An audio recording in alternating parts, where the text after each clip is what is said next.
Are generational curses real? And if they are we stuck with them?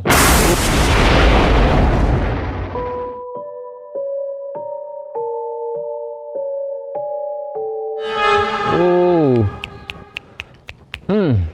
So look, you've heard the whispers, right? That family just got bad luck. Or child, that's just how we do it in our family. Or my personal favorite, it's a curse. That's why I can't keep a job. Oh, it makes sense. A man, my sanity, a woman. But seriously, folks, what is a generational curse? Is it a cosmic boomerang of bad vibes, a spiritual hot potato that keeps getting passed down? And why, oh why, is it so popular, especially in the beautiful, resilient, and sometimes overly superstitious Black, African, and Caribbean communities? But let's dive in. The Ancestral Almanac. Where did this spooky idea come from? Before we all get Ghostbusters up here, let's look at the history. The concept of generational curses isn't new. You can trace echoes of it way back to ancient texts. Even some interpretations of the Bible talk about the sins of the fathers being visited upon the children, right? But for us, the idea really took root faster and bloomed like mold on old bread, especially in the communities that have faced systemic oppression, historical traumas, and just plain bad luck. When you're constantly battling extreme forces, sometimes it's easier to blame an invisible, spiritual boogeyman than to confront the very real, often overwhelming challenges in front of you. When your environment is the real curse, let's talk about environment, because sometimes the curse ain't spiritual, it's just your zip code. If you live in an area with underfunded schools, limited job opportunities, and a lack of resources, guess what? It's harder to pull yourself up by the bootstraps when you ain't got no boots. That ain't the curse. The systemic inequality doing the electric slide on your dreams, access to healthy food, and the closest thing to a vegetable in your garnish or your fast food burgers and fresh produce coated with more than your monthly car note, suddenly family health issues aren't so mysterious. It's not a curse. It's a food desert, honey. Growing up in the chronically stressed environment, dealing with racism, discrimination, and historical trauma, the stuff sticks. It manifests as anxiety, depression, and can even impact physical health. That's not a curse. That's your body's legitimate response to a whole lot of mess. Now, let's address the elephant in the room, or rather, the sugar and the cholesterol in our bloodlines. My family used to just say, if we got high blood pressure in our family, it's a curse. And while genetics do play a role, let's break down the debunking diabetes and high cholesterol thing. Certain predispositions can be passed down, but guess what else is passed down? Eating habits.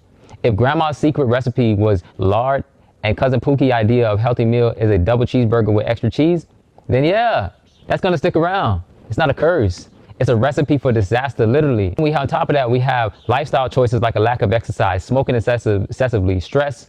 These ain't genetic curses. They're choices that become habits, and habits that become legacies. It's not your great-great-grandmother's ghost giving you high cholesterol. It's the daily drive-through run-in. And there's lack of education. We don't have awareness. For generations, we didn't always have the information about healthy eating and preventative care. Now we do. So let's stop blaming the ancestors and start blaming that extra slice of sweet potato pie. Where did the spooky stuff start? This is where our rich, vibrant, and sometimes wonderfully wild African and Caribbean spiritual traditions come in. We love a good story and a powerful belief and a healthy dose of ancestral respect.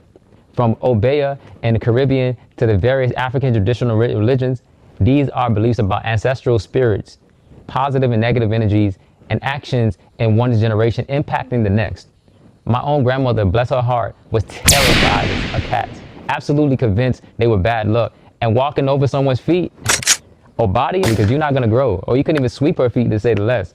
And then the superstition where they say if you do this or that, someone may not get married. Maybe this can honestly explain a lot about some of my friends.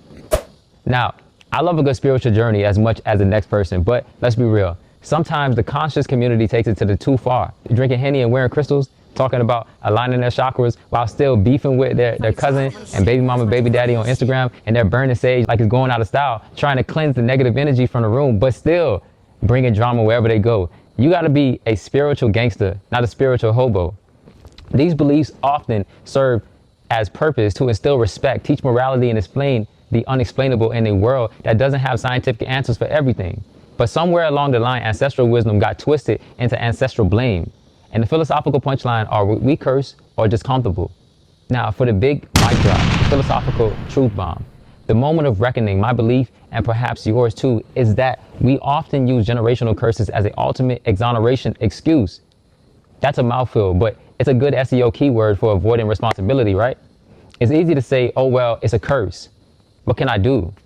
Than to admit, ooh, child, This is hard work. The fight for better is exhausting. We normalize destructive patterns by slapping a generational curse label on them. It makes giving up feel less like failure and more like fate. But here's the funny, beautiful truth. Generational curses only exist if you accept deliverance. If you accept that you're destined to struggle, then yes, that's your reality. But if you dare to be one of one, the audacious, boundary-breaking trajectory, changing ancestral, praying, devil-defying champion who says, bye, Felicia. Bye, Felicia. You know, you heard it. Then the curse crumbles. You'll face judgment. You'll get the side eye. They'll call you bougie or acting like you're better than, or my personal favorite, oh, you bat crazy. When you're living in your purpose, breaking cycles and thriving, their opinions become background noises. Your health is your wealth. Your peace is your currency. And your decision not to inherit the mess is a superpower. Breaking the curse, your action plan. No exorcism is required in this one. So how do we break these so-called curses? Recognize the patterns, but don't let them define you. Educate yourself and learn about healthy habits, financial literacy, mental wellness. Heal the trauma, address past hurts, whether personal or inherited. Therapy isn't for crazy people. It's for people who want to be whole. Set boundaries, learn to say no to toxic patterns, people and plates of food that aren't serving your highest good. Be the example. Be the one who chooses a different path, even when it's lonely. Your success is the best curse breaker. Sometimes humor is the best antidote to the inherited gloom. My grandmother's fear of cats is funny now. So in conclusion, my beautiful, blessed, and ridiculously resilient people, generational curses, they exist only in the mind that chooses to believe in them. You have the power, the strength, and the sheer audacity to rewrite your family story. Go forth, break those chains, or just politely unlatch them. And show the world that your future is brighter than freshly polished pair of Sunday shoes. Health as well. Find your passion, chase your dreams, in a job that's more than it seems. Wake up smiling every day.